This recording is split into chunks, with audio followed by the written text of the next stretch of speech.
O celular vibrou no bolso do meu paletó enquanto o padre terminava as orações finais. Senti o zumbido contra meu peito, discreto, mas insistente. Não queria olhar. Não ali. Não naquele momento com o caixão de mogno da Mariana a poucos metros de mim, coberto de flores brancas que ela sempre detestou. Mas a vibração continuou. 1, 2, 3 vezes. Como se alguém do outro lado soubesse que eu estava tentando ignorar. Quando finalmente tirei o aparelho do bolso, minhas mãos tremiam tanto que quase o deixei cair. A tela acesa mostrava uma mensagem de um número que eu conhecia de cor. O número dela, do celular de Mariana. Sou eu, Sebastião. Estou viva, e eles estão te observando agora mesmo. Mas antes de continuarmos, confira se você já está inscrito no canal e escreva nos comentários de onde você está assistindo este vídeo. Li as palavras 3 vezes antes que meu cérebro processasse o que estava vendo. Olhei ao redor do cemitério, para os rostos enlutados que me cercavam. Meu filho Rafael ajustava a gravata italiana importada com impaciência visível. Minha filha Camila checava o relógio a cada poucos minutos, os olhos secos, sem um traço de lágrima. Onde estava o sofrimento? Onde estava a dor pela mulher que os tinha carregado no ventre, que tinha passado noites em claro quando estavam doentes, que tinha comemorado cada conquista deles como se fosse sua? Meu nome é Sebastião Gomes. Tenho 67 anos e até 3 dias atrás, eu achava que conhecia minha família. Agora, parado em frente ao túmulo da mulher com quem dividi 42 anos de vida, olhando para aquela mensagem impossível na tela do meu celular, eu só via estranhos ao meu redor. O cemitério São João Batista, no bairro da Tijuca, estava silencioso naquela manhã de terça-feira. O sol do Rio de Janeiro batia forte nas lápides de mármore, criando um contraste cruel entre a vida lá fora e a morte que estávamos enterrando. Ou pelo menos era o que eu pensava que estávamos fazendo. Pai, está tudo bem? A voz de Rafael me trouxe de volta ao momento. Ele tinha se aproximado, uma mão no meu ombro, a expressão perfeitamente composta de preocupação filial. Mas seus olhos, percebi agora, estavam frios, calculistas, como os olhos de um homem fazendo contas mentais durante um velório. Estou bem, filho. Minha voz saiu mais firme do que eu esperava. Guardei o celular rapidamente no bolso sem deixar que ele visse a tela. É só difícil acreditar que ela se foi assim tão de repente. Foi o coração, pai. O médico foi claro. Camila se juntou a nós, seus saltos caros afundando levemente na grama úmida. Mamãe sempre teve pressão alta. Você sabe disso. Eu sabia. Ou achava que sabia. Mariana tinha começado a tomar remédio para a hipertensão 5 anos atrás, depois de uma consulta de rotina. Mas ela sempre foi disciplinada com a medicação, sempre cuidadosa com a alimentação. Como uma mulher assim simplesmente cai morta na sala de casa, sozinha, enquanto eu estava em São Paulo fechando a venda de uma das minhas farmácias? A pergunta tinha me atormentado nos últimos 3 dias. Agora, com aquela mensagem queimando no meu bolso como brasa viva, a pergunta ganhava um peso sinistro. Os convidados estão nos esperando em casa, pai. Rafael checou o relógio Rolex no pulso. O mesmo relógio que eu tinha dado a ele no aniversário de 30 anos quando ele se formou em administração e entrou para a empresa da família. Precisamos ir. Não fica bem fazer as pessoas esperarem. Não fica bem. Como se houvesse uma etiqueta apropriada para enterrar sua esposa. Como se houvesse um protocolo correto para fingir dor, quando tudo que você sentia era pressa para ir embora. Assenti com a cabeça e me virei para dar uma última olhada no caixão antes que os coveiros começassem seu trabalho. Mariana Souza Gomes, dizia a placa dourada na tampa. 1958 a 2025. 67 anos, assim como eu. Tínhamos crescido juntos, construído tudo juntos. Das 3 farmácias pequenas que meu pai me deixou, transformamos em uma rede de 27 estabelecimentos espalhados pela Zona Norte e Zona Sul do Rio. Ela tinha sido minha sócia, minha confidente, minha melhor amiga. E agora estava ali, naquela caixa de madeira cara, sendo baixada para um buraco no chão. Exceto que talvez não estivesse. O celular vibrou novamente no meu bolso. Desta vez, resisti ao impulso de olhar. Não com Rafael e Camila me observando como falcões. Não com os outros enlutados ainda por perto, oferecendo seus pêsames vazios e seus abraços mecânicos. Subimos na limusine preta que Rafael tinha insistido em alugar. Tem que ser digno, pai. Tem que mostrar respeito. Como se Mariana se importasse com limusines. Ela que sempre preferia nosso velho Civic, que dizia que ostentação era coisa de gente insegura. O trajeto do cemitério até nossa casa em Laranjeiras levou 20 minutos. 20 minutos de silêncio pesado, quebrado apenas por comentários ocasionais sobre o trânsito ou sobre quem tinha aparecido no velório. Ninguém falou sobre Mariana. Ninguém compartilhou memórias. Ninguém chorou. Eu os observava pelo retrovisor. Rafael digitando furiosamente no celular, provavelmente respondendo e-mails de trabalho. Camila retocando a maquiagem, checando o próprio reflexo no espelhinho de mão. Meus filhos, sangue do meu sangue. E naquele momento, eu não os reconhecia. Nossa casa sempre foi um refúgio. Compramos o sobrado de 3 andares em Laranjeiras 30 anos atrás, quando o negócio começou a crescer de verdade.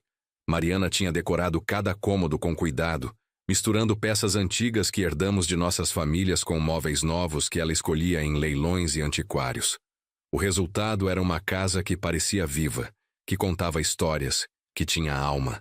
Agora, invadida por dezenas de pessoas vestidas de preto, a casa parecia um museu. Fria, impessoal. Os convidados se espalhavam pela sala principal, pelo jardim de inverno, pela varanda com vista para o Corcovado. Comiam os salgadinhos que a equipe de buffet servia em bandejas prateadas. Bebiam café e suco de laranja em xícaras de porcelana que Mariana reservava para ocasiões especiais. Todos queriam apertar minha mão. Todos tinham palavras de consolo preparadas. Foi rápido. Pelo menos ela não sofreu. Ela está em um lugar melhor agora. Deus sabe o que faz. Frases feitas. Respostas automáticas para uma dor que ninguém realmente queria sentir. Eu sorria, agradecia, aceitava os abraços. Por fora, o viúvo devastado. Por dentro, minha mente corria em círculos cada vez mais apertados ao redor daquela mensagem impossível. Estou viva. E eles estão te observando. Quem estava me observando? Por quê? E se Mariana realmente estava viva, onde ela estava? Por que não tinha vindo diretamente a mim? Por que a mensagem misteriosa, o drama, o funeral falso? A menos que ela não pudesse vir diretamente a mim. A menos que houvesse um motivo pelo qual precisava permanecer escondida, pelo qual precisava que todos acreditassem que estava morta. Me esgueirei para o meu escritório no 2º andar, trancando a porta atrás de mim. O cômodo era meu santuário particular, com estantes de mogno cheias de livros sobre farmacologia e administração, minha mesa antiga herdada do meu avô, as janelas com vista para o jardim que Mariana cuidava com tanto carinho. Sobre a mesa, fotografias emolduradas da nossa vida juntos. Nossa festa de casamento no salão do clube municipal, eu de terno marrom que era moda na época, ela de vestido branco simples e buquê de margaridas. O nascimento de Rafael, eu segurando aquele pacotinho minúsculo com expressão de terror e maravilhamento. Camila dando seus primeiros passos no jardim desta mesma casa. Viagens para Búzios, para as montanhas de Minas, para aquele cruzeiro pelo Caribe que fizemos para comemorar 25 anos de casamento. Uma vida inteira capturada em molduras de prata. E agora, possivelmente, tudo uma mentira. Tirei o celular do bolso com mãos trêmulas. Havia 2 novas mensagens do número de Mariana. Sei que está confuso. Sei que tem 1000 perguntas. Mas não tem tempo para dúvidas agora. Precisa me ouvir. A segunda mensagem continha apenas uma foto. Reconheci o lugar imediatamente. Era nosso apartamento de cobertura em Copacabana. Aquele que compramos como investimento há 5 anos e que alugávamos para turistas. A foto mostrava a vista da janela da sala, o mar ao fundo, as montanhas dos 2 irmãos perfeitamente enquadradas. Então uma terceira mensagem chegou enquanto eu ainda olhava para a foto. Hoje à noite, 10 horas. Venha sozinho. E Sebastião, por favor, haja normal. Suas vidas dependem disso. Nossas vidas. Plural. Então ela estava realmente viva e preocupada não só com a segurança dela, mas com a minha também. O que diabos estava acontecendo? Uma batida na porta me fez guardar o celular rapidamente. Pai, está aí? Era Camila. Só um minuto, filha. Passei as mãos pelo rosto, tentando recompor a expressão antes de abrir a porta. Camila entrou sem esperar convite. Aos 35 anos, minha filha era a imagem da eficiência moderna. Advogada formada pela UFRJ, sócia em um escritório grande da Zona Sul, sempre perfeitamente vestida, sempre no controle. Hoje usava um vestido preto Chanel, que provavelmente custava mais do que eu ganhava em um mês quando comecei no negócio das farmácias. As pessoas estão perguntando por você. Ela se sentou na poltrona de couro em frente à minha mesa, cruzando as pernas com elegância estudada. Não fica bem você se esconder no dia do funeral da mamãe. Só precisava de um momento. Voltei para minha cadeira, colocando a mesa entre nós como uma barreira. Foi uma manhã difícil. Para todos nós. Mas sua voz não carregava nenhuma emoção. Era a voz que ela usava em reuniões de negócios. Neutra, profissional, distante. Rafael e eu estávamos conversando sobre a empresa. A empresa. Repeti as palavras lentamente. No dia do funeral da sua mãe, vocês estão conversando sobre negócios. A vida continua, pai, e tem decisões que precisam ser tomadas. Ela se inclinou para a frente, os olhos fixos nos meus. Você não está ficando mais jovem. 67 anos. Acabou de passar por um trauma enorme. Ninguém te julgaria se quisesse se aposentar. Passar as rédeas para a próxima geração. Então era isso. A verdadeira razão por trás de toda aquela pressa, toda aquela impaciência mal disfarçada. Eles queriam a empresa. Queriam que eu saísse de cena, que entregasse tudo que Mariana e eu construímos ao longo de 4 décadas. Sua mãe foi enterrada há menos de 2 horas, Camila. Mantive minha voz calma, controlada. Podemos ter essa conversa em outro momento? Claro. Ela se levantou, alisando o vestido. Mas pense no que eu disse, pai. Você merece descansar. Aproveitar a vida que ainda te resta. Deixa que Rafael e eu cuidamos do negócio. É o que mamãe teria querido. Era o que mamãe teria querido. A presunção naquela frase me deixou enjoado. Como se elas soubessem o que Mariana queria. Como se tivessem se importado o suficiente para perguntar enquanto ela estava viva. Camila saiu, deixando um rastro de perfume caro e ambição mal disfarçada. Eu fiquei ali sentado, olhando para as fotografias na minha mesa, tentando entender quando tudo tinha dado errado. Quando meus filhos tinham se transformado nessas criaturas frias e calculistas que só pensavam em dinheiro e poder. Ou eles sempre foram assim e eu tinha sido cego demais para ver. O resto da tarde passou em um borrão. Mais apertos de mão, mais abraços vazios, mais platitudes sobre perda e sofrimento. Dr. Mendes, nosso médico de família há 20 anos, me puxou de lado para oferecer receita de ansiolíticos. Para ajudar você a dormir, Sebastião. Esses primeiros dias são os mais difíceis. Agradeci, mas recusei. Precisava manter a cabeça clara. Se ia encontrar Mariana às 10 da noite, não podia estar sob efeito de remédio. Por volta das 6 da tarde, o último convidado finalmente foi embora. Rafael e Camila se ofereceram para ficar, mas recusei com firmeza. Preciso de um tempo sozinho. Para processar tudo. Tem certeza, pai? Rafael insistiu. Não é bom você ficar sozinho no primeiro dia. Tenho certeza. Praticamente os empurrei para fora da porta. Vão para casa, descansem. A gente se fala amanhã. Eles trocaram um olhar que não consegui decifrar. Preocupação? Frustração? Suspeita? Mas finalmente saíram. Rafael no seu BMW preto. Camila no seu Mercedes conversível. Assim que o som dos motores desapareceu, tranquei todas as portas e janelas da casa. A equipe do buffet tinha limpado tudo antes de ir embora. Mas a casa ainda cheirava a comida e a perfumes misturados. Cheirava a morte e a falsidade. Tomei um banho rápido e me troquei. Calça jeans, camisa de botão, Tênis confortável. Nada que chamasse atenção. Às 9 horas da noite saí pela porta dos fundos que dava para o beco. Não queria que nenhum vizinho me visse saindo. Não queria ter que explicar onde estava indo no dia do funeral da minha esposa. Peguei um táxi na rua principal, pedindo para me deixar 3 quarteirões antes do endereço de Copacabana. Melhor ser cauteloso. Se alguém estava realmente me observando, como Mariana tinha alertado, não podia facilitar o trabalho deles. As ruas de Copacabana à noite eram um estudo em contrastes. Turistas caminhando pela calçada da praia, casais de mãos dadas, vendedores ambulantes oferecendo água de coco e espetinhos. Vida acontecendo normalmente, alheia ao drama pessoal que estava me consumindo. O prédio do apartamento era discreto, sem porteiro, apenas um sistema de interfone. Usei minha chave para entrar, subindo as escadas em vez de pegar o elevador.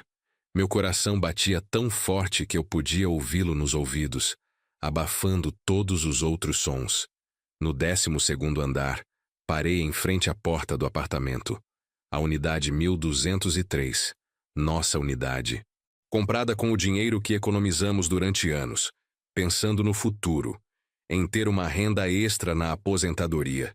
Minha mão tremia tanto que levei 3 tentativas para conseguir colocar a chave na fechadura. Finalmente, a porta se abriu.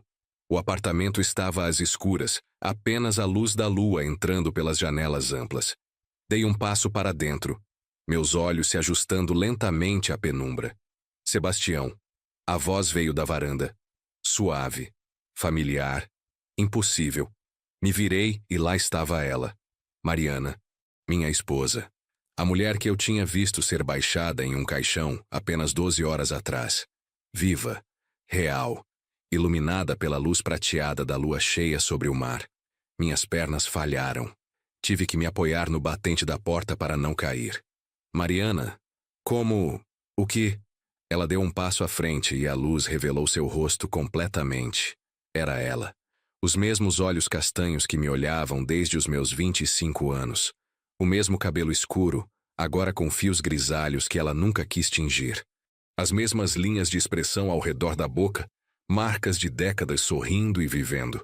Preciso te contar tudo. Sua voz estava carregada de uma emoção que eu não conseguia identificar. Medo, alívio, culpa. E você precisa me ouvir até o fim, sem interromper. Porque o que vou te contar vai mudar tudo o que você pensa que sabe sobre nossa vida. Ela me guiou até o sofá da sala, sentando-se ao meu lado, mas mantendo uma distância cuidadosa entre nós. Como se tivesse medo de me tocar. Ou medo da minha reação ao toque. Estou viva, como você pode ver. Começou, as mãos entrelaçadas no colo, os nós dos dedos brancos de tanta tensão. E estou me escondendo, de Rafael e Camila. Dos nossos filhos? As palavras saíram mais altas do que eu pretendia. Por que diabos você estaria se escondendo dos nossos próprios filhos? Porque eles tentaram me matar. A frase caiu entre nós como uma bomba. E estão planejando matar você também. O mundo pareceu inclinar no seu eixo. Eu ouvia as palavras, entendia cada uma individualmente, mas juntas elas não faziam nenhum sentido. Meus filhos. Rafael, que eu tinha ensinado a andar de bicicleta no Parque Lage. Camila, que tinha dormido no meu colo quando era bebê, que tinha me chamado de seu herói quando criança. Você está louca. Levantei do sofá, andando até a janela, precisando de distância, precisando de ar. Nossos filhos não são assassinos. Eles podem ser ambiciosos, podem ser frios às vezes, mas nunca... Nunca o quê, Sebastião? Mariana também se levantou, sua voz ganhando uma urgência desesperada. Você acha que conhece eles? Acha que sabe do que são capazes? Eu também achava. Até descobrir a verdade. Que verdade? Me virei para encará-la. Que verdade pode ser tão terrível que justifica fingir sua própria morte? Que justifica me deixar acreditar que você tinha morrido, me deixar sofrer, me deixar te enterrar? Eles estão roubando da empresa há 3 anos. Ela foi até uma mochila que estava jogada no canto da sala, tirando de dentro uma pasta grossa cheia de documentos. Transferências para contas offshore. Contratos falsos com fornecedores que não existem. Notas fiscais superfaturadas. Ao todo, mais de 8 milhões de reais desviados. Peguei a pasta com mãos trêmulas, folheando os papéis à luz fraca da lua. Reconheci algumas das assinaturas, alguns dos carimbos. Papéis da nossa empresa, documentos oficiais. Isso não prova que eles tentaram te matar. Argumentei, mesmo enquanto uma parte de mim já estava começando a aceitar o impossível.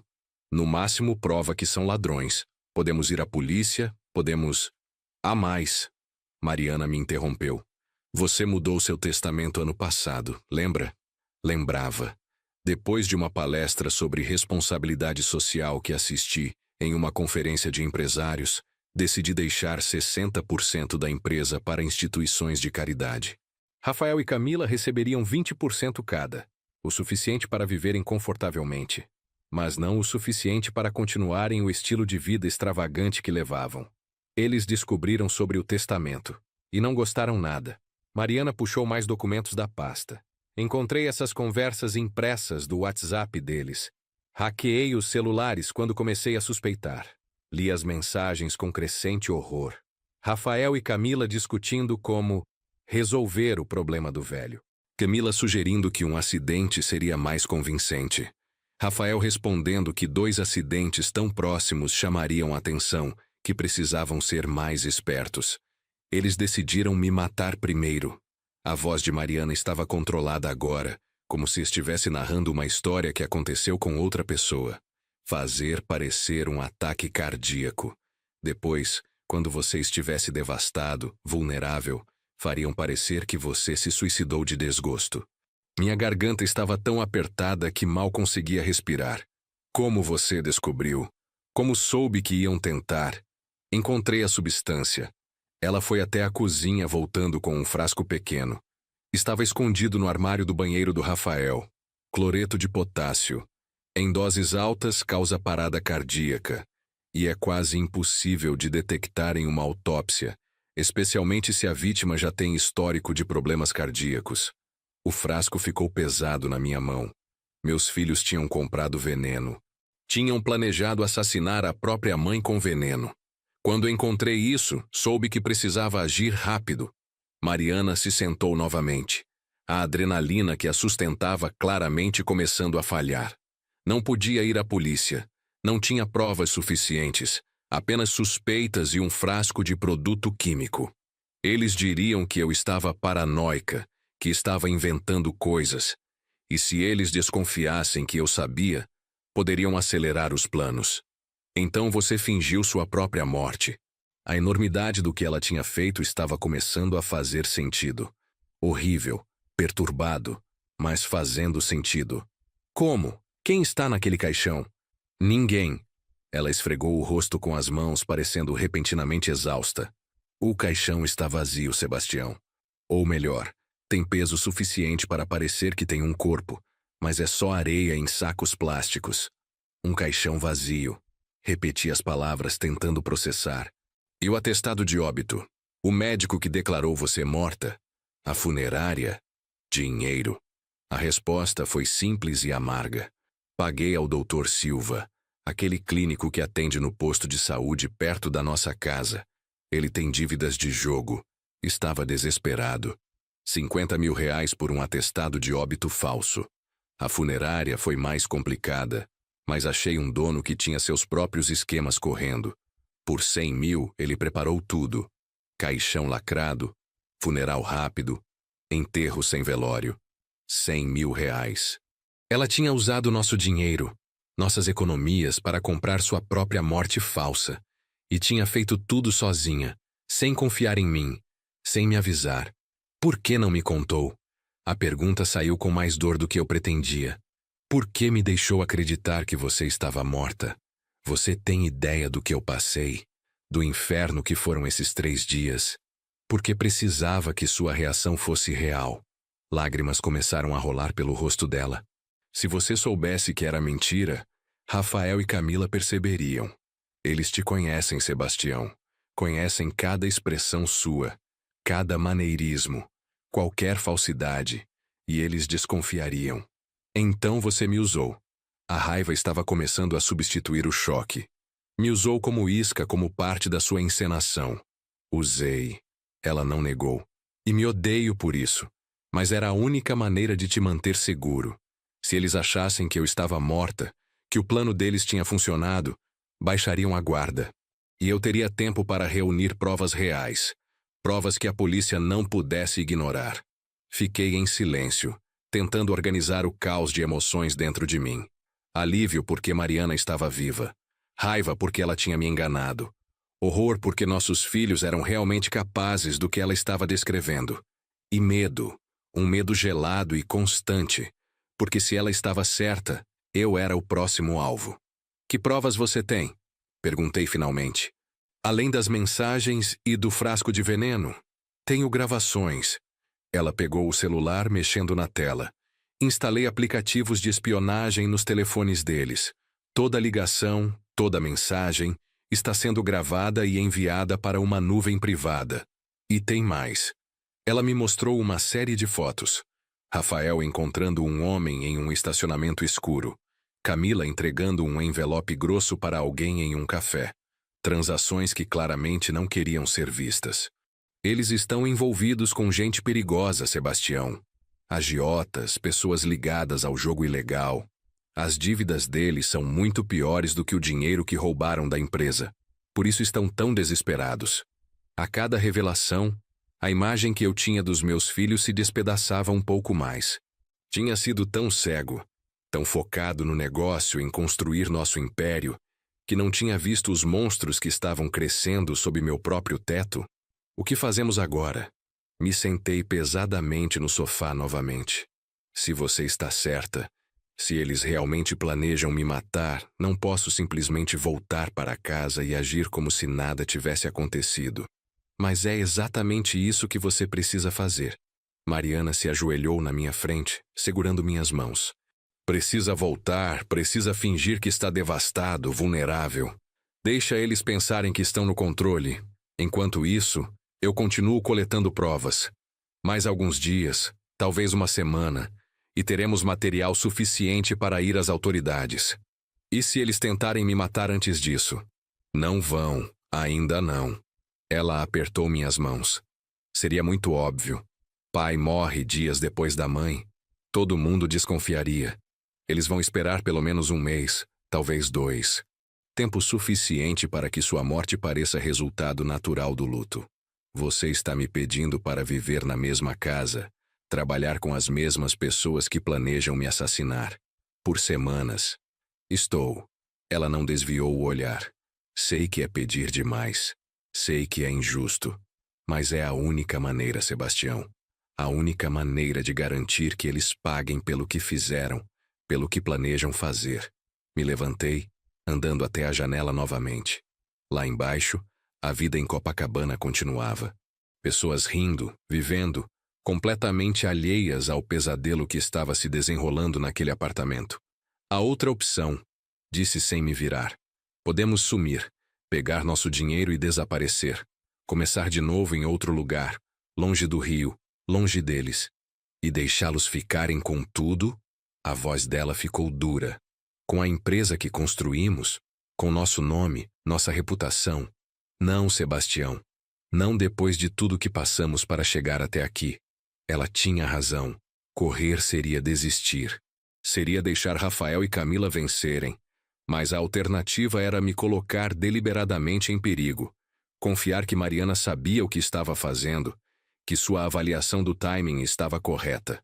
Se vamos fazer isso. Me virei para encará-la. Então fazemos direito.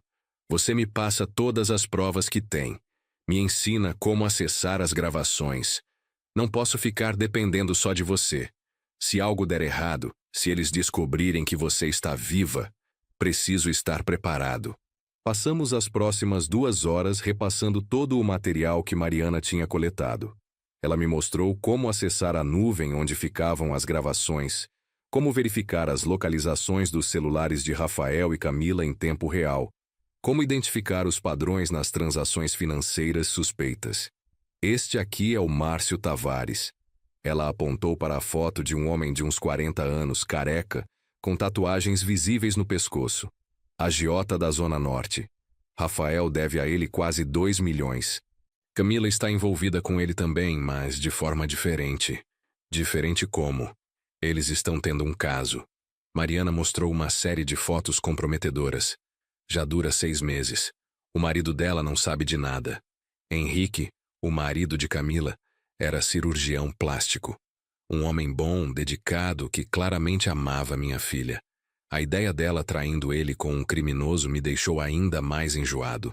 Tem mais gente envolvida? Perguntei, folheando os documentos. Tem.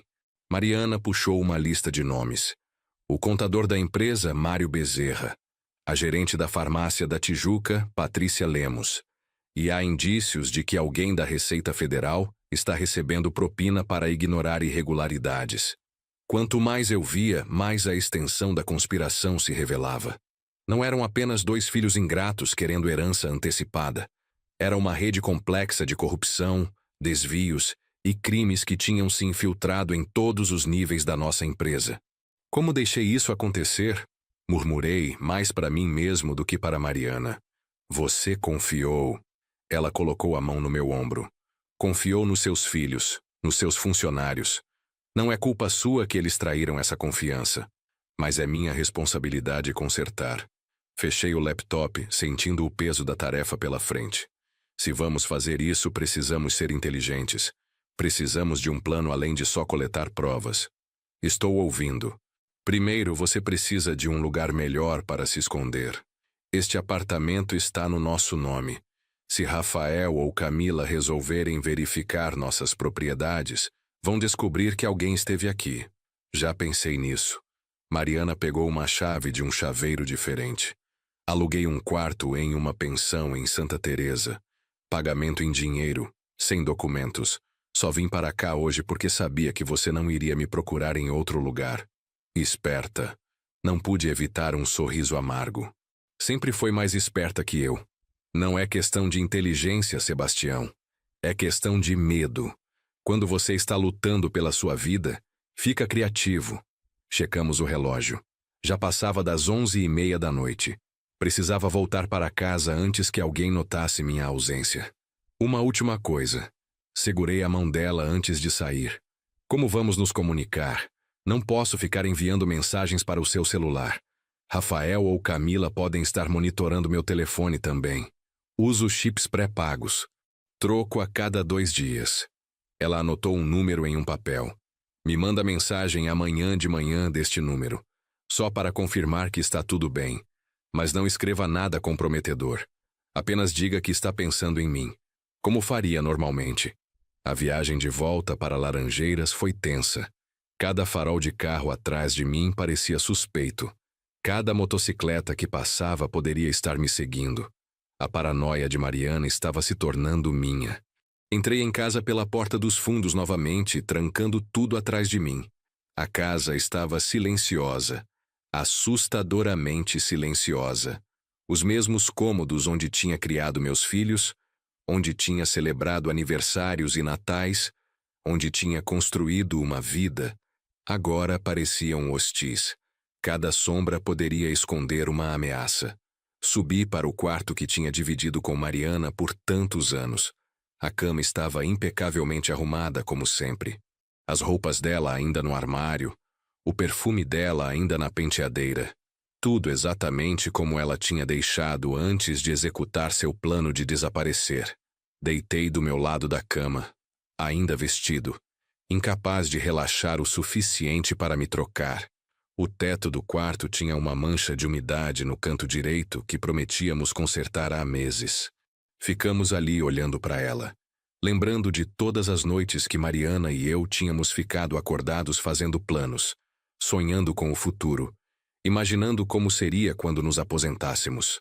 Nunca nenhum daqueles sonhos incluía nossos filhos tentando nos matar. O celular vibrou. Uma mensagem de Rafael. Pai, está tudo bem? Não consegui dormir pensando em você sozinho naquela casa. Olhei para as palavras por um longo momento antes de responder. Estou bem, filho. Tentando processar tudo. Obrigado por se preocupar. A resposta veio rápida.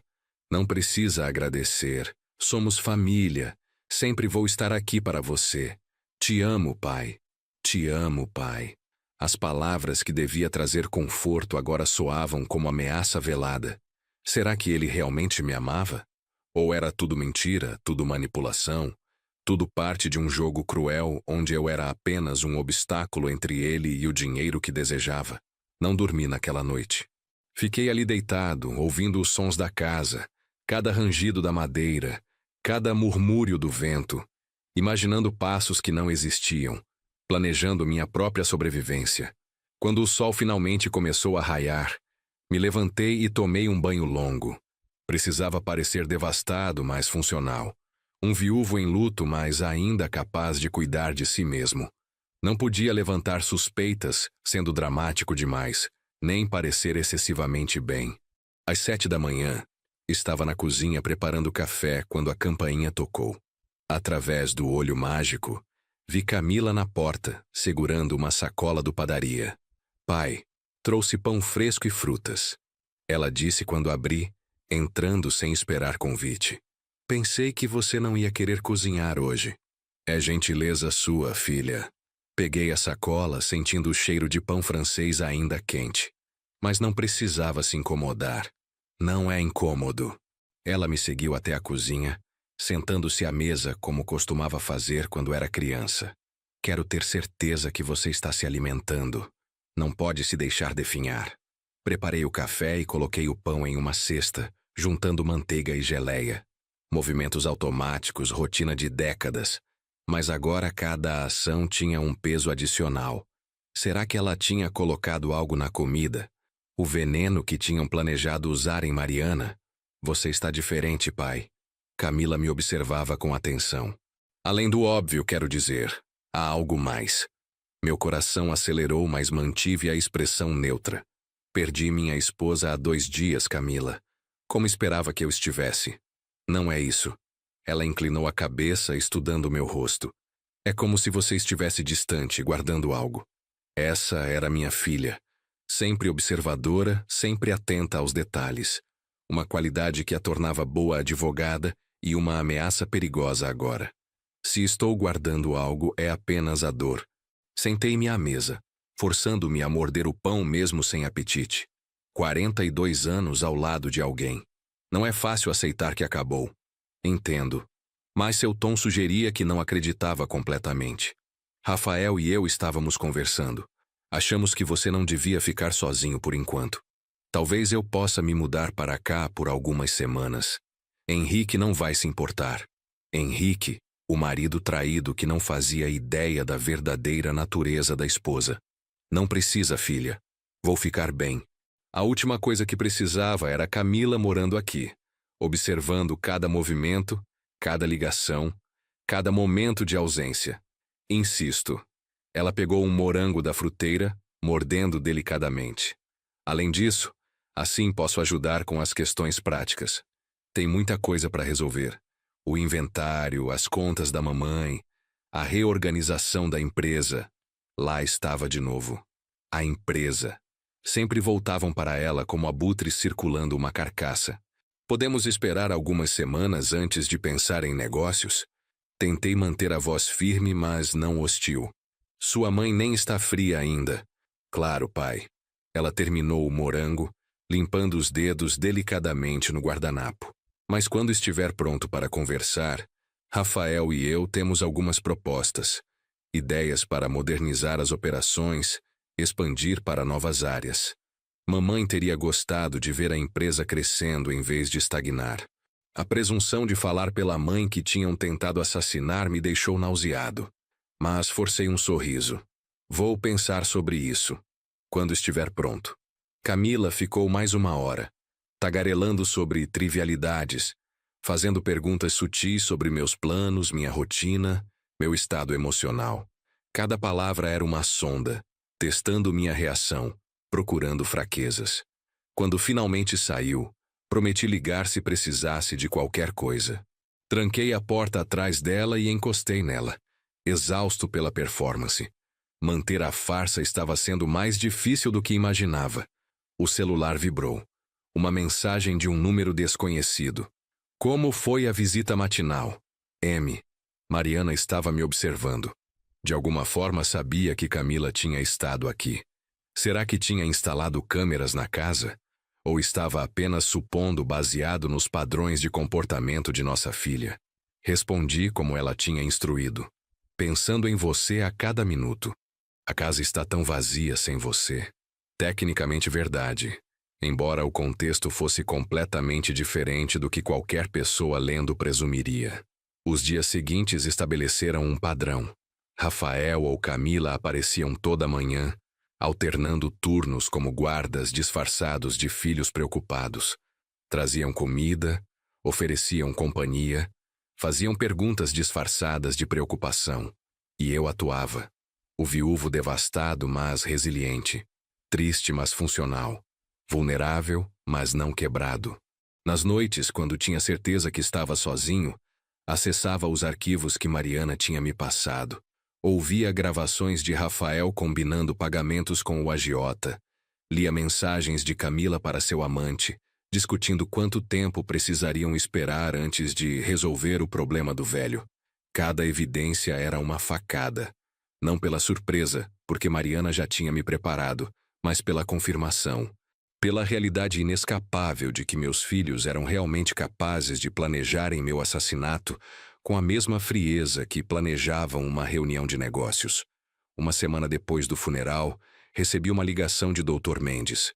Sebastião, preciso falar com você, é importante. Pode falar, doutor. Não pelo telefone. Pode vir ao meu consultório hoje à tarde, às 4 horas. A urgência na voz dele me deixou alarmado. Aconteceu algo? Prefiro falar pessoalmente. Por favor, Sebastião. É sobre Mariana. Cheguei ao consultório do Dr. Mendes 15 minutos adiantado. A clínica ficava em Botafogo, um prédio antigo, mas bem mantido. A recepcionista me reconheceu e acenou para eu entrar direto. Dr. Mendes estava atrás de sua mesa, mas não com sua postura usual relaxada. Estava tenso, os ombros curvados, as mãos entrelaçadas sobre a mesa. Sebastião, senta. Ele apontou para a cadeira em frente. Preciso te contar algo que está me corroendo a consciência. Meu coração disparou. Será que ele sabia que Mariana estava viva? Será que tinha descoberto o esquema dela? O atestado de óbito que assinei para Mariana. Ele fez uma pausa parecendo fisicamente doente. Estava errado. Errado como? Forcei ignorância na voz. Eu não examinei o corpo dela, Sebastião. As palavras saíram em um jorro desesperado. Rafael me procurou na manhã da morte da Mariana. Disse que você estava em São Paulo, que Mariana tinha sofrido um ataque cardíaco súbito, que seria melhor para você se as coisas fossem tratadas rapidamente, sem prolongar o sofrimento. E você assinou o atestado sem ver o corpo? Deixei indignação colorir minha voz, embora soubesse que a verdade era muito mais complicada. Ele me pagou, Sebastião. Dr. Mendes cobriu o rosto com as mãos. 50 mil reais. Tenho dívidas, o consultório está passando por dificuldades. Achei que não faria diferença. Mariana tinha histórico cardíaco. Fazia sentido que tivesse sido o coração. Então não tinha sido Mariana quem pagou o doutor. Tinha sido Rafael. O que significava que ele tinha planejado o atestado de óbito falso antes mesmo da suposta morte acontecer. Tinha se preparado, garantido que não haveria autópsia, que não haveria perguntas inconvenientes. Por que está me contando isso agora? Perguntei, minha mente correndo. Porque Rafael voltou. Dr. Mendes levantou o olhar, seus olhos vermelhos. Me procurou ontem. Quer que eu assine outro atestado. Para você. O ar saiu dos meus pulmões como se tivesse levado um soco. Para mim? Mas eu estou vivo. Por enquanto. A voz dele era um sussurro. Ele disse que seria nas próximas semanas, que você sofreria um acidente, ou talvez um suicídio por depressão. Quer que eu assine o atestado sem questionar como fiz com Mariana. Me ofereceu 100 mil desta vez. E você? Minha voz saiu mais dura do que pretendia. Vai assinar minha certidão de óbito também? Não. Ele se levantou bruscamente. Foi por isso que te chamei aqui. Assinar o atestado de Mariana já está me destruindo. Não vou ser cúmplice de um assassinato de verdade. Mas foi cúmplice no dela. Apontei, ainda fingindo não saber a verdade. Pensei que tinha sido realmente um ataque cardíaco, que estava apenas cortando burocracia, ajudando uma família em um momento difícil. Ele se sentou novamente, parecendo ter envelhecido 10 anos. Mas agora, com Rafael voltando, com essa proposta obscena, percebo que há algo muito mais sinistro acontecendo. Fiquei em silêncio por um momento, processando. Dr. Mendes tinha acabado de me dar uma informação crucial. Rafael estava acelerando os planos. Não ia esperar meses como Mariana tinha previsto. Estava preparando o terreno agora, garantindo que minha morte fosse tão conveniente e questionável quanto a de Mariana deveria ter sido. Você tem que ir à polícia, Sebastião, Dr. Mendes implorou. Contar tudo. Seu filho está planejando te matar. Com que prova? Respondi, mantendo a atuação. A palavra de um médico que admite ter assinado um atestado falso? Rafael vai negar tudo.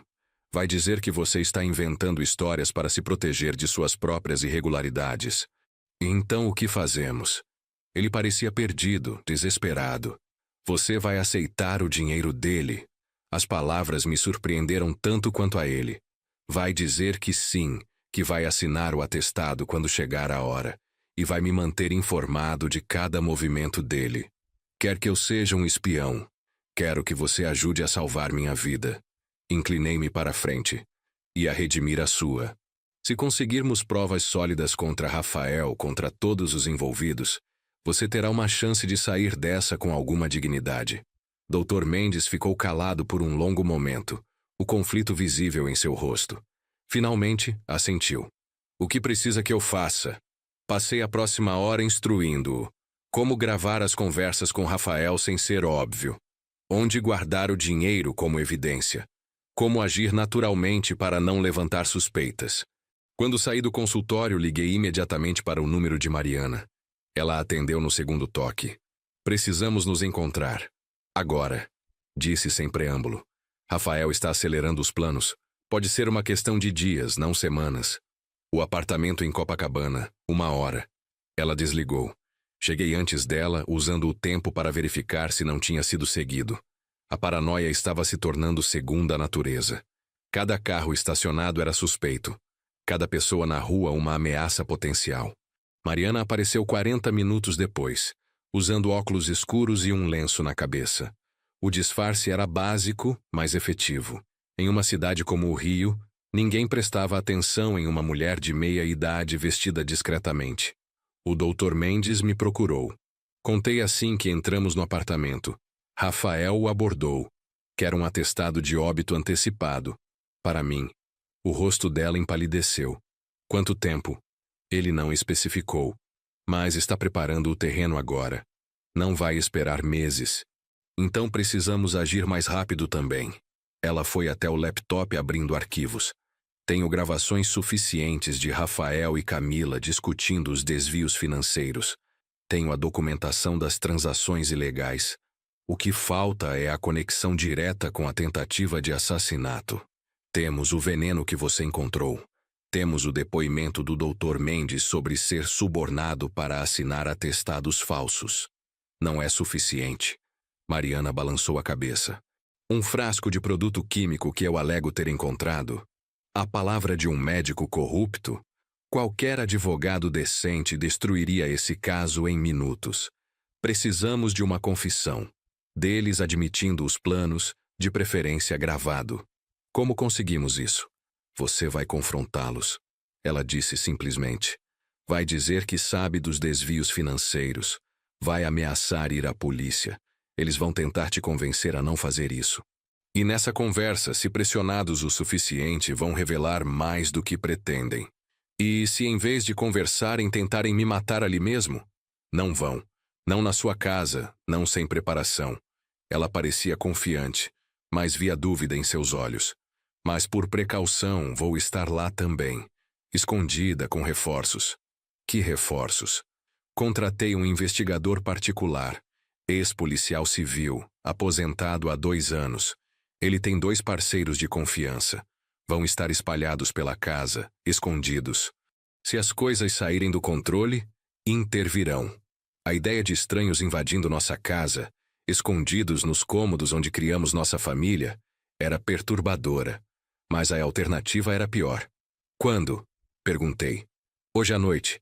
Chame Rafael e Camila para jantar. Diga que precisa falar sobre o futuro da empresa. Eles não vão recusar. É o que estão esperando desde o funeral. Voltei para casa com o estômago embrulhado. Ia confrontar meus filhos. Ia acusá-los de crimes terríveis.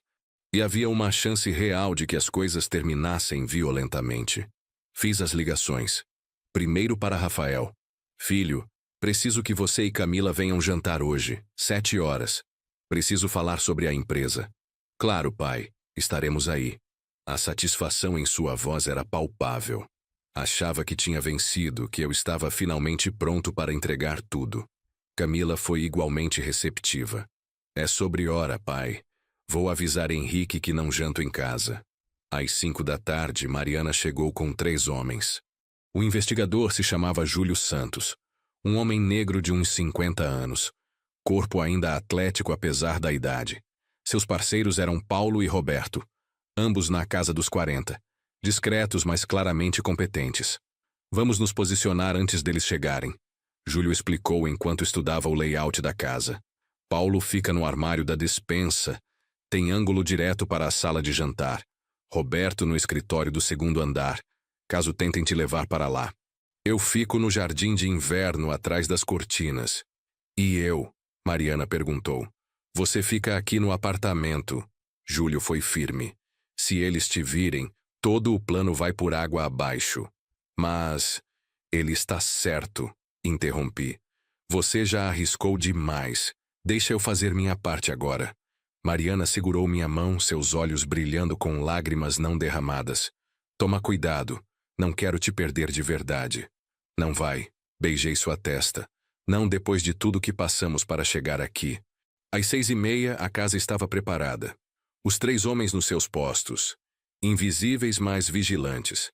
Eu na cozinha, preparando um jantar simples. Frango assado com batatas, uma salada. Comida de conforto que costumávamos fazer em ocasiões especiais. Rafael chegou primeiro, pontual como sempre. Pai, a casa está cheirando bem. Entrou, afrouxando a gravata. Senti falta disso, dos jantares em família. Jantares em família onde planejavam meu assassinato. A hipocrisia era nauseante. Camila chegou 10 minutos depois trazendo uma garrafa de vinho caro. Para comemorar novos começos, disse sorrindo. Comecei a servir o jantar, conversando amenidades. O tempo, o trânsito, notícias da empresa. Rafael mencionou que a farmácia de Ipanema tinha batido recorde de vendas no mês.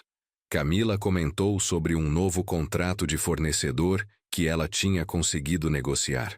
Mentiras construídas sobre mentiras. Cada palavra era uma performance, cada sorriso, uma máscara. Então, pai, Rafael finalmente tocou no assunto. Você disse que queria falar sobre o futuro da empresa. Quero. Coloquei os talheres de lado, olhando para os dois. Mas primeiro preciso falar sobre o passado. Algo mudou na atmosfera da sala. Um tensionamento sutil como uma corda esticando lentamente. Que passado? Camila perguntou, sua voz cuidadosamente neutra. As transferências para contas offshore. Disse diretamente. Os contratos com fornecedores fantasmas.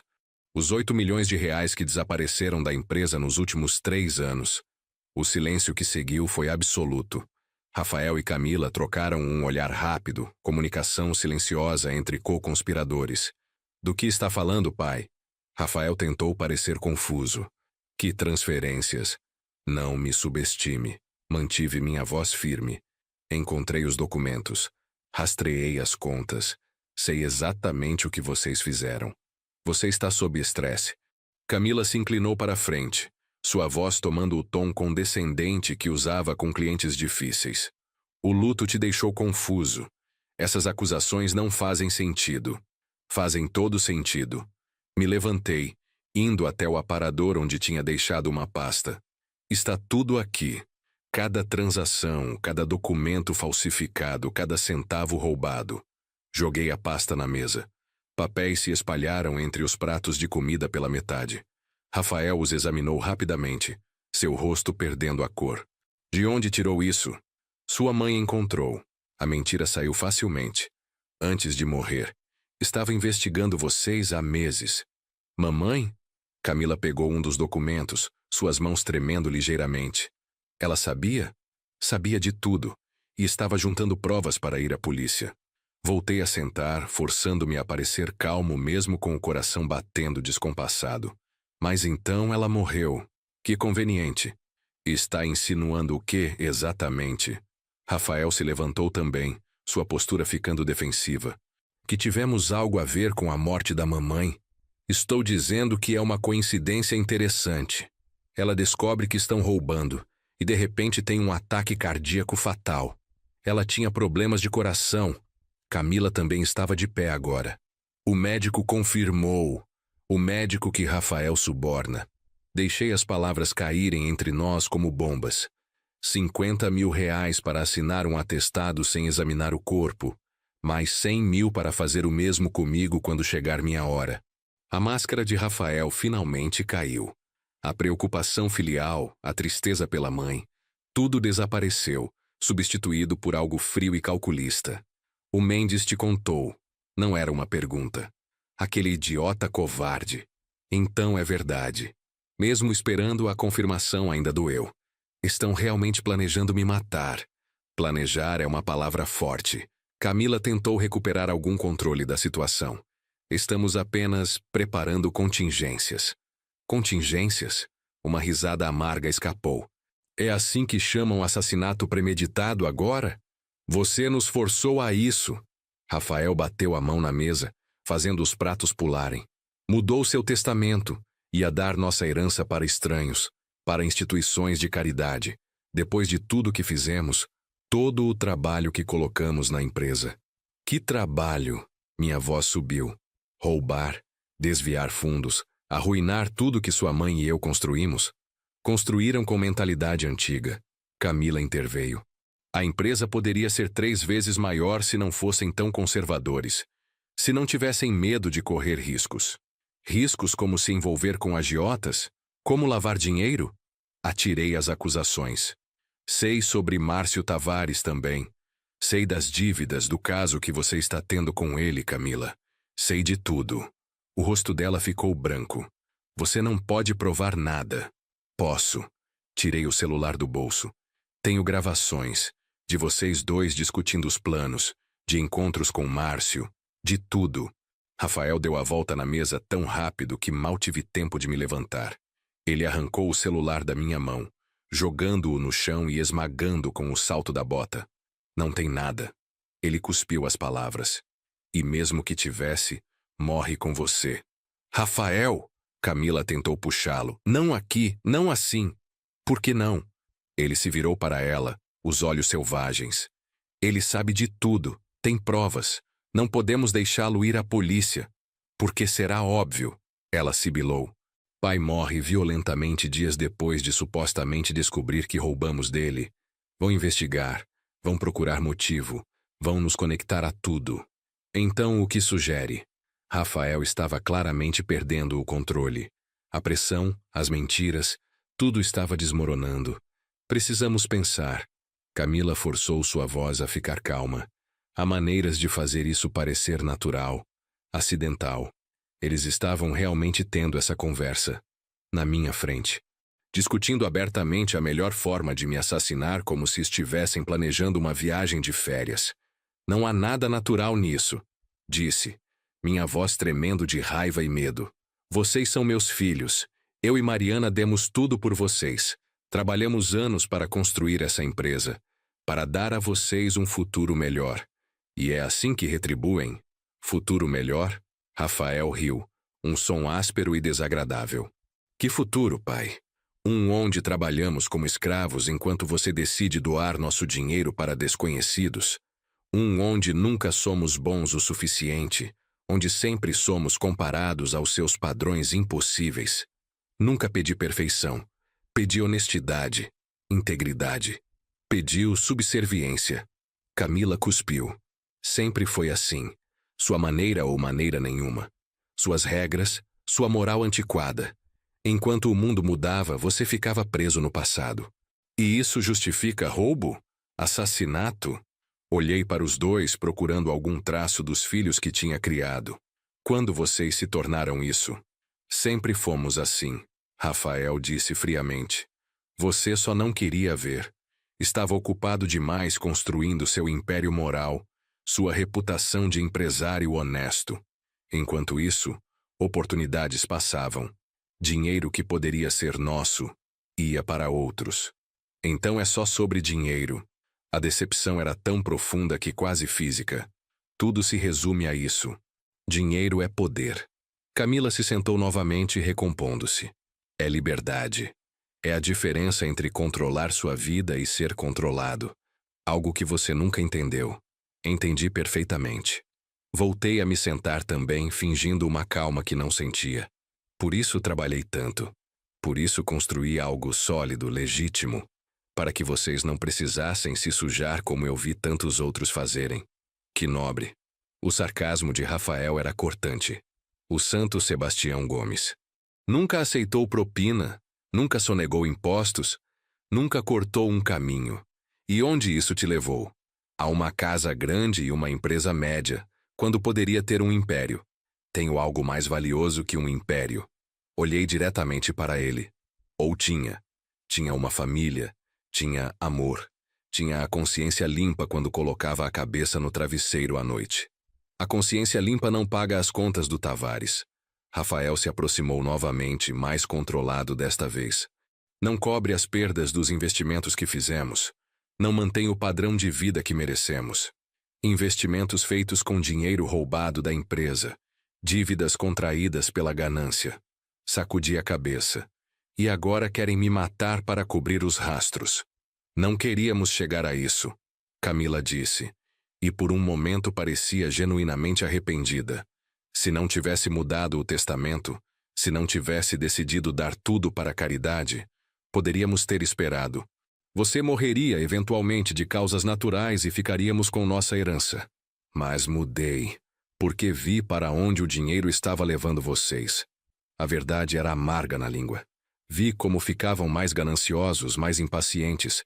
Pensei que se soubessem que a maior parte iria para causas nobres, talvez percebessem que há mais na vida do que acumular riqueza. Ingenuidade.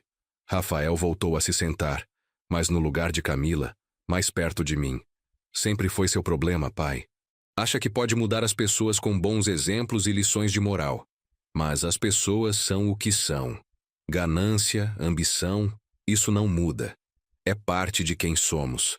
Então vocês realmente vão fazer isso. Não era uma pergunta. Vão me matar. Não temos escolha. Camila disse suavemente. Você sabe demais. E a essa altura, mesmo que prometesse não contar, não poderíamos confiar. Confiar? A palavra soou absurda. Vocês destruíram qualquer possibilidade de confiança. Mataram sua própria mãe. Não matamos, Rafael corrigiu. Ela teve um ataque cardíaco, o Dr. Mendes confirmou. Dr. Mendes que você subornou. Sem autópsia, sem investigação. Observei seus rostos cuidadosamente. Muito conveniente. Mas eu sei a verdade. Mariana me contou tudo antes de morrer. Isso os pegou de surpresa. Camila se inclinou para a frente. Contou o quê? Sobre o veneno que encontrou. O cloreto de potássio no armário de Rafael. Sobre as conversas que ouviu. Os planos que descobriu. As mentiras misturadas com verdades. Ela sabia que iam tentar matá-la. Por isso deixou provas. Documentos que só seriam revelados caso algo acontecesse com ela. Está blefando, mas Rafael não parecia certo. Estou. Encostei na cadeira forçando uma confiança que não sentia. Acham mesmo que Mariana descobriria tudo isso e não tomaria precauções? Ela era mais inteligente que nós dois juntos. Que documentos? Camila exigiu. Onde estão? Em lugar seguro. Com instruções de serem entregues às autoridades caso algo aconteça comigo. Outra mentira, mas necessária. Podem me matar, mas não vão escapar. As provas vão aparecer de qualquer forma. Vi o pânico começar a se instalar nos rostos deles. O plano perfeito estava desmoronando. Não eram tão inteligentes quanto pensavam. Não tinham considerado todas as possibilidades. Onde? Rafael se levantou novamente, agressivo. Onde ela deixou essas supostas provas? Acham que vou contar? Quase ri. Para que possam destruir as evidências antes de me matarem. Podemos fazer você contar. A ameaça era clara na voz dele. Podem tentar. Mantive minha voz firme, mesmo com o medo gelando minhas veias. Mas tortura deixa marcas, e marcas levantam perguntas. Acham que conseguem esconder um homem de 67 anos espancado como morte natural? Existem maneiras, Camila disse friamente. Químicas, que não deixam marcas físicas. Estava ficando real demais. A conversa estava saindo do controle. Onde estava Júlio? Onde estavam os reforços que Mariana tinha prometido? Como se tivesse ouvido meu pensamento, houve um movimento no jardim de inverno. A cortina se mexeu levemente. Júlio estava lá, esperando o momento certo para intervir. Vocês realmente pensaram em tudo, não foi? Continuei, tentando mantê-los falando. Quanto tempo planejaram isso? Meses? Anos? Começamos a considerar a possibilidade seriamente há 6 meses. Rafael admitiu, agora que achava que não havia saída. Quando você anunciou a mudança no testamento. Antes disso, era apenas fantasia. Conversas tarde da noite sobre o que faríamos se tivéssemos controle total. E Mariana? Quando decidiram que ela precisava morrer primeiro? Quando ela começou a fazer perguntas? Camila juntou as mãos sobre a mesa. Sobre discrepâncias nos livros contábeis. Sobre contratos que não faziam sentido. Sabíamos que era questão de tempo até ela descobrir tudo. Então a mataram. Sua própria mãe. Foi indolor. Rafael disse como se isso tornasse melhor. O cloreto de potássio age rápido. Ela nem teve tempo de sentir medo. Meu sangue gelou. Então vocês fizeram isso. Realmente a mataram. Tivemos que fazer. Camila olhou para as próprias mãos. Ela nunca entenderia, nunca perdoaria. Era ela ou nosso futuro.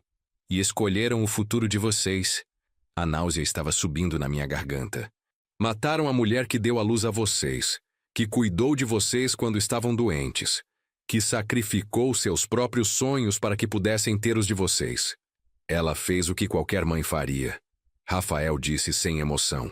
Não éramos especiais para ela. Éramos obrigação. Eram amados. Minha voz quebrou. Bedos incondicionalmente. E jogaram isso fora por dinheiro. Por liberdade. Camila corrigiu. O dinheiro é apenas meio. E agora? Forcei-me a perguntar. Qual é o plano? Me matam aqui mesmo? Fazem parecer acidente? Ainda estamos decidindo. Rafael trocou um olhar com Camila. Mas você facilitou as coisas confessando que sabe de tudo. Significa que não podemos mais esperar. Foi quando Júlio finalmente agiu. Saiu do jardim de inverno, arma em punho. Polícia, mãos na cabeça. Agora!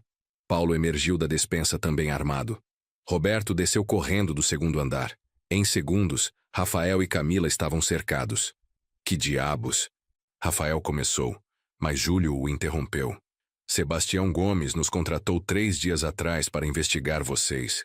E gravamos cada palavra desta conversa. Ele acenou para Paulo, que estava segurando um pequeno dispositivo de gravação. Confissão de assassinato. Conspiração para cometer outro assassinato. Roubo. Temos tudo. O rosto de Camila perdeu toda a cor. Não. Não pode. Posso e fiz. Me levantei, minhas pernas bambas, mas funcionando. Acharam que era só eu. Um velho tolo que seria fácil de manipular e depois eliminar. Mas subestimaram algo. O quê? Rafael sussurrou. O quanto amava minha esposa. E o quanto ela me amava. Peguei meu celular substituto do bolso. O aparelho que você destruiu era um isca. Este aqui tem todas as provas reais. E mais uma coisa. Disquei um número. Uma voz feminina atendeu pelo viva-voz. Alô? Rafael e Camila congelaram ao ouvir aquela voz.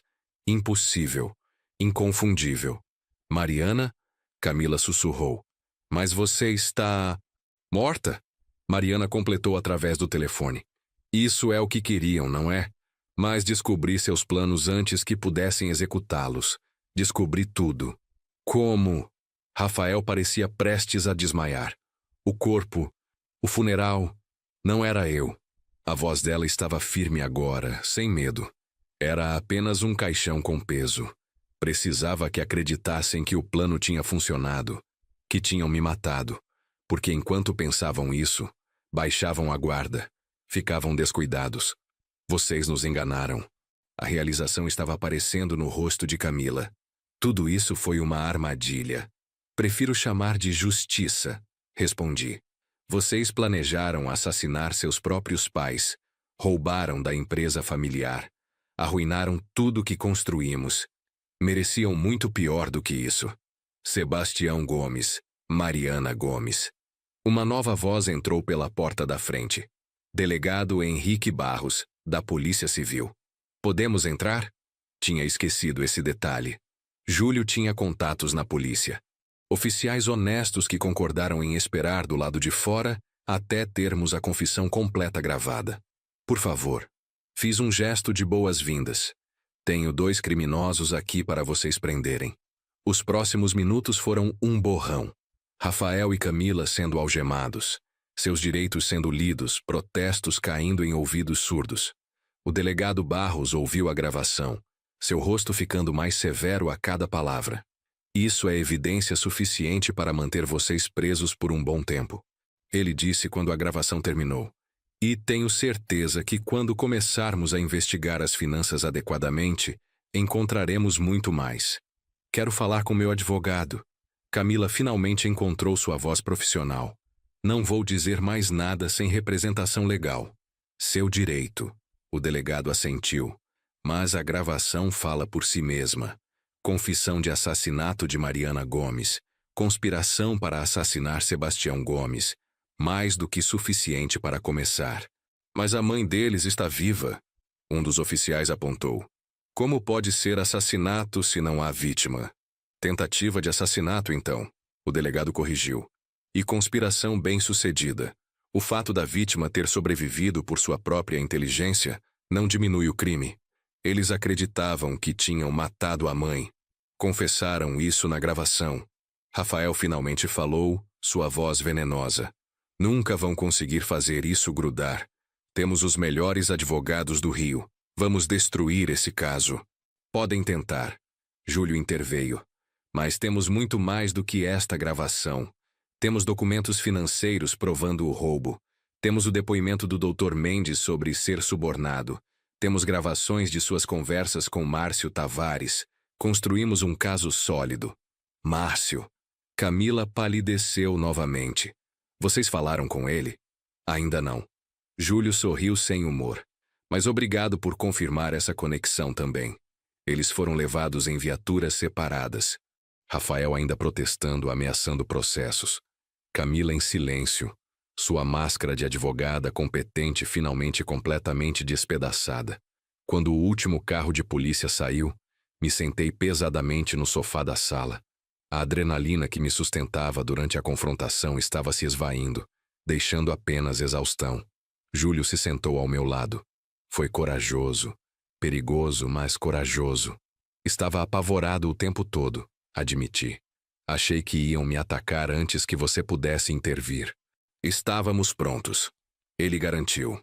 Ao menor sinal de violência física, teríamos agido.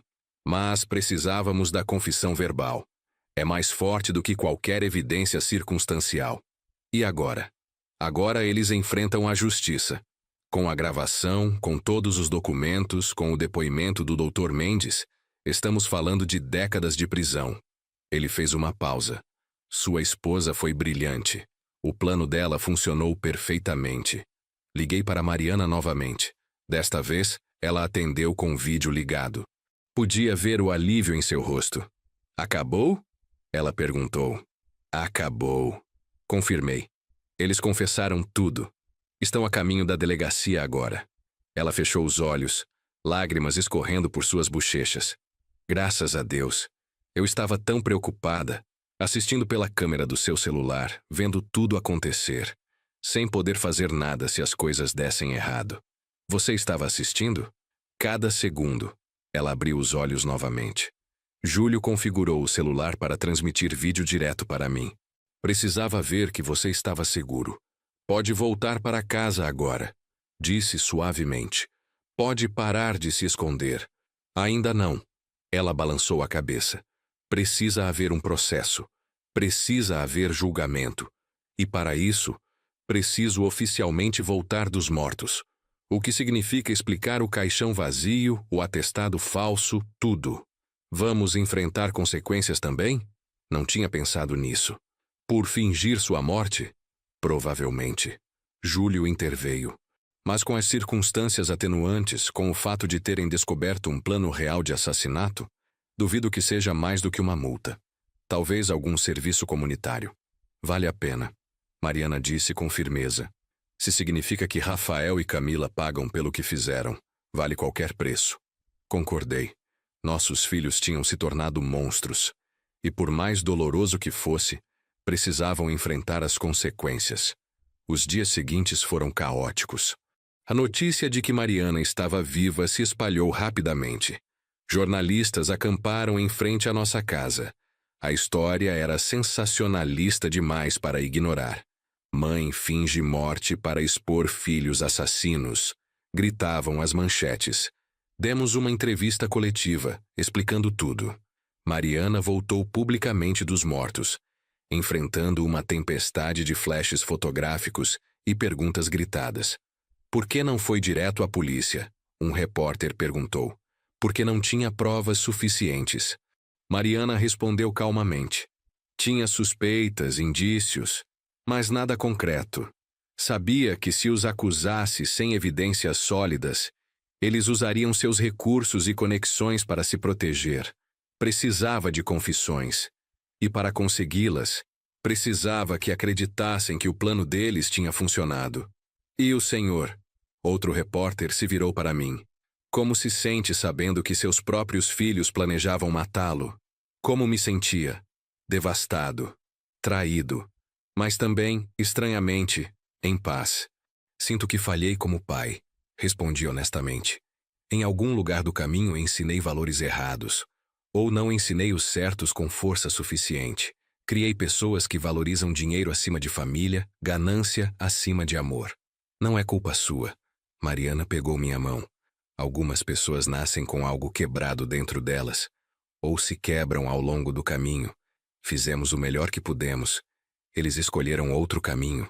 As semanas seguintes foram um turbilhão de procedimentos legais. Rafael e Camila contrataram uma equipe cara de advogados, mas a gravação era devastadora. Não havia como negar suas próprias palavras, suas próprias confissões. Dr. Mendes também foi indiciado, mas recebeu um acordo. Em troca de seu testemunho completo contra meus filhos, pegaria apenas suspensão da licença médica e trabalho comunitário. Ele compareceu ao tribunal, visivelmente envelhecido, e contou tudo.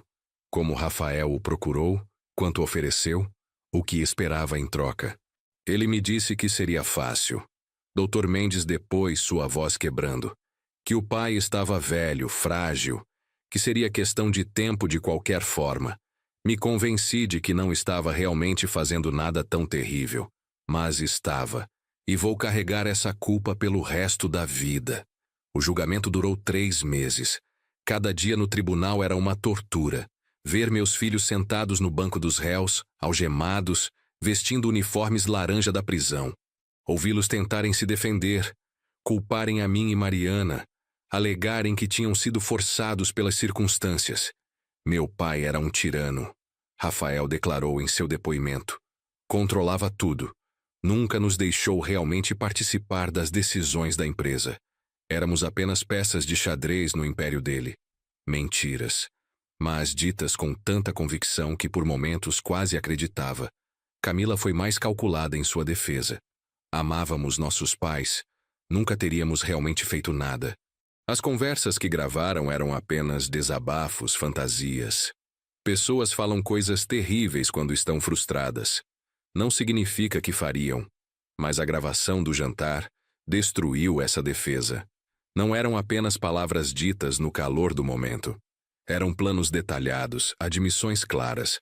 Ausência total de remorso até serem confrontados. O promotor foi implacável. Eles não estavam apenas fantasiando, tinham veneno, tinham subornado um médico, tinham preparado documentos falsos. Tinham criado uma linha do tempo. Isso não é conversa frustrada. É conspiração para assassinato. O júri deliberou por 2 dias. Quando voltaram, o veredicto foi unânime. Culpados. Culpados de tentativa de homicídio, culpados de conspiração, culpados de fraude financeira, culpados de corrupção. A lista continuava. A sentença veio 1 semana depois. Rafael recebeu 25 anos.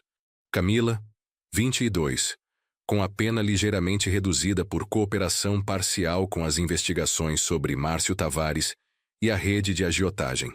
Quando o juiz bateu o martelo, selando seus destinos, não senti vitória. Senti apenas vazio. Eram meus filhos.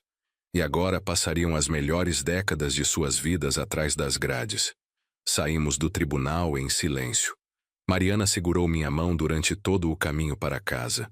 A vida gradualmente voltou a algum tipo de normalidade. A empresa precisava de atenção. Os desvios financeiros tinham causado danos sérios. Passamos meses reconstruindo, fechando as brechas que Rafael e Camila tinham criado, reinstalando sistemas de verificação e controle. Mário Bezerra, o contador, também foi preso. Patrícia Lemos, a gerente, recebeu liberdade condicional em troca de cooperação. Um por um, desmontamos toda a rede de corrupção que nossos filhos tinham construído. Foi doloroso. Cada descoberta era uma nova traição, uma nova evidência de até onde a podridão tinha se espalhado. Vamos vender, eu disse a Mariana numa noite, 6 meses após o julgamento. A empresa. Não consigo mais olhar para ela sem ver o que eles fizeram. Entendo. Ela estava sentada ao meu ldo no sofá da sala, o mesmo onde tínhamos confrontado nossos filhos. Mas seria deixá-los vencer, deixar que destruíssem não apenas nossa família, mas também nosso legado. Que legado? Perguntei amargamente. Filhos que são assassinos e ladrões? Não. Ela virou meu rosto para encará-la. O legado de 40 anos de trabalho honesto, de empregos criados, de medicamentos fornecidos a quem precisava, de uma empresa construída com integridade mesmo quando custava mais caro. Ela tinha razão, como sempre. Então, o que fazemos? Continuamos. Ela disse simplesmente, reconstruímos. Encontramos pessoas de confiança para administrar e mantemos vivo o que criamos juntos, não pelos nossos filhos, por nós. Página 49. E foi o que fizemos. Promovemos gerentes honestos a posições de liderança. Implementamos auditorias regulares e independentes. Tornamos a empresa mais transparente, mais ética, mais alinhada com os valores que sempre tivemos. Henrique, o marido de Camila, nos procurou alguns meses depois. O divórcio tinha sido finalizado rapidamente. Ele estava claramente devastado. Nunca suspeitei. Ele disse sentado no mesmo lugar onde Camila tinha se sentado naquela noite fatídica. Todos aqueles meses, todos aqueles encontros tarde da noite que ela dizia serem trabalho. Eu acreditei. Fui um idiota. Fomos todos, respondi. Eles eram bons em mentir, em fazer acreditarmos no que queriam que víssemos. Como perdoam? Ele perguntou. Como seguem em frente depois de uma traição assim? Olhei para Mariana, que estava preparando café na cozinha. Não perdoamos os atos. Perdoamos a nós mesmos por termos sido enganados. E escolhemos focar no que ainda temos, não no que perdemos. Henrique foi embora pouco depois, ainda quebrado, mas talvez com alguma direção. Espero que tenha encontrado paz. Ele era uma vítima inocente em tudo isso, tanto quanto nós. Visitamos Rafael e Camila uma vez na prisão. Não porque quiséssemos, mas porque sentimos que devíamos. Uma última tentativa de entender, de encontrar algum fechamento. Rafael estava mais magro, mais duro. A prisão não tinha sido gentil com ele. Vieram me ver sofrer? Ele perguntou quando sentamos do outro lado do vidro, falando através dos telefones. Viemos ver nosso filho. Mariana respondeu. Mesmo depois de tudo. Eu não sou seu filho. Sua voz estava cheia de veneno. Nunca fui. Era apenas uma decepção que nunca estava à altura dos seus padrões impossíveis. Rafael. Comecei, mas ele me interrompeu. Não, não quero ouvir. Vocês venceram. Estou aqui. Minha vida acabou. É isso que queriam, não é? Me ver destruído? Queríamos que você fosse responsabilizado. Corrigi. Há uma diferença. Camila estava em outra ala. Quando a visitamos, ela não mostrou a raiva de Rafael. Mostrou apenas vazio. Perderam tudo também. Ela disse, sem olhar diretamente para nós. A família, os filhos, o sonho de netos. Foi isso que ganharam com essa vingança. Não foi vingança, Mariana disse suavemente. Foi justiça. E você está certa. Perdemos muito, mas mantivemos algo que vocês jogaram fora. Nossa integridade. Integridade não aquece a cama à noite. Camila finalmente nos olhou. Não preenche o vazio. Vocês vão envelhecer sozinhos, sem família, sem ninguém para cuidar de vocês. E vão perceber que eu estava certa. O dinheiro, o poder, isso é o que realmente importa. Saímos da prisão em silêncio. As palavras de Camila ecoavam na minha cabeça. Ela estava certa? Teríamos feito a escolha errada? Não. Mariana disse, lendo meus pensamentos como sempre fazia. Ela está errada. Temos um ao outro. Temos nossa consciência limpa. Temos a certeza de que fizemos o certo, mesmo sendo difícil. 2 anos se passaram desde aquela noite terrível em nossa sala de jantar. A empresa estava prosperando novamente, mais forte e mais ética do que nunca. Criamos uma fundação de caridade em honra aos funcionários honestos, que tinham sido prejudicados pelos esquemas de Rafael e Camila. Vendemos a casa de Laranjeiras. Havia muitas memórias ruins ali. Compramos um apartamento menor em Botafogo, com vista para a Bahia. Um novo começo em um novo espaço. Mariana começou a dar aulas voluntárias de administração para jovens empreendedores de comunidades carentes.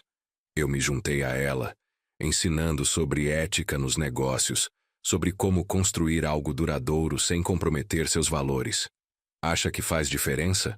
Perguntei a ela uma noite, depois de uma aula particularmente boa. Tudo isso que ensinamos? Para alguns, sim. Ela segurou minha mão enquanto caminhávamos pela orla. Não podemos salvar todos.